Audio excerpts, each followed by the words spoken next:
and welcome to my series on the isolated Christian. My name is Ian Campbell. Today I want to talk about being in forced isolation. I know it's what I've been speaking about on all of my videos, but we are in a time when there is nothing we can do about this forced isolation. What has happened in the globe today, what has happened in the world today, has happened. And you and I need to understand there is absolutely nothing we can do about it, in the sense we can't stop it. And I'm not saying let's not have faith in God, and I know God can put his hand in it and stop all this in one go. But what we need to understand is that God allows a lot of things in life to happen.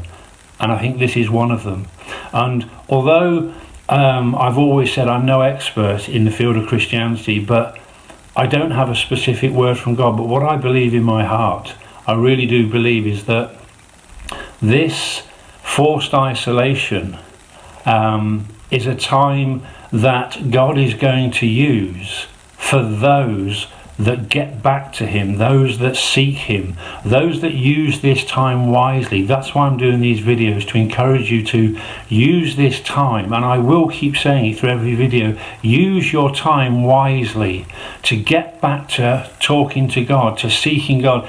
As I said in one of my other videos, you know, in our busy days, we wonder, when am I going to get time to get to know God? When am I going to get time to spend time with God? We try to find 5 or 10 minutes in the morning.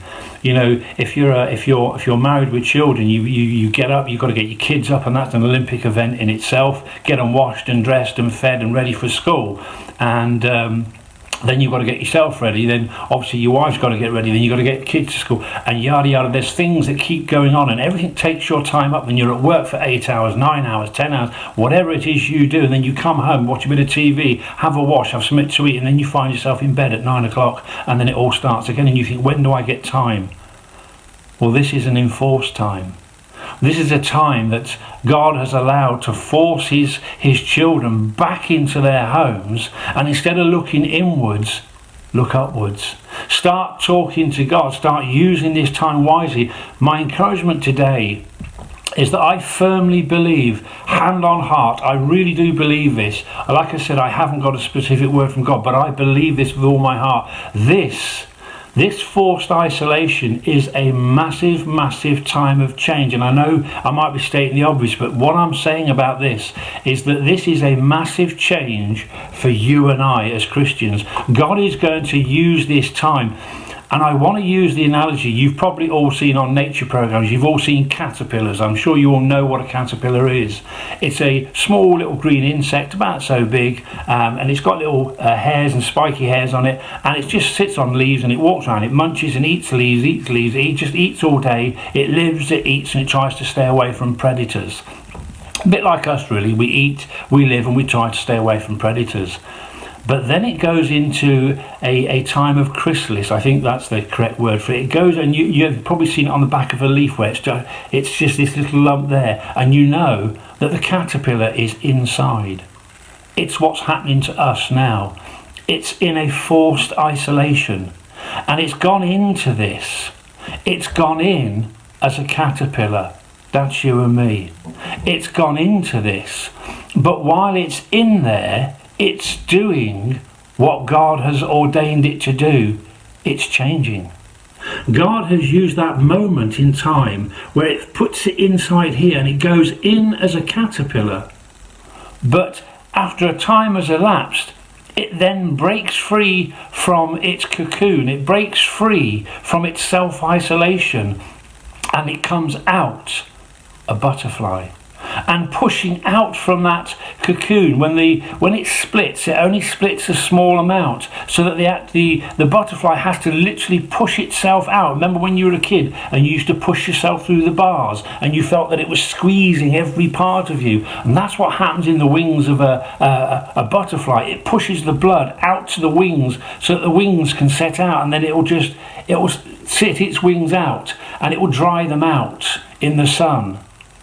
But from that moment on, it flies away as a butterfly for the rest of its life. So that's what I'm trying to say to you, encourage you today. You might be in isolation, but this is the moment, this is the catalyst where God has allowed us to come back into our homes, to sit in that chrysalis type of position where we're inside and we're isolated, we're cut off from the rest of the world. We are self-isolating, we are in isolation. But understand that if you do this right, God is going to use this time to turn you from a caterpillar into a butterfly. And when you come out of this, and you will, you'll fly for the rest of your life. You'll be flying and doing things that you never ever thought were possible. Like I said in another video, there is so much more to you than meets the eye. There is so much more inside of you that God wants to set free. There's a butterfly waiting to come out of this caterpillar. Use this time wisely. Get back to God. Stop worrying about where you are and this time of self-isolation and what it's doing.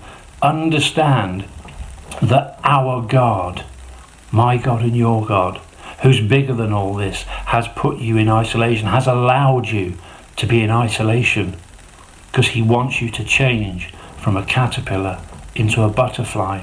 And when we come out of this, we spread our wings and fly. And I believe at the end of this virus, when we all come out, I believe there are so many people that are going to be changed and are going to be on different paths, different careers, different places than when they went into this isolation period. Life is about to change for millions of people.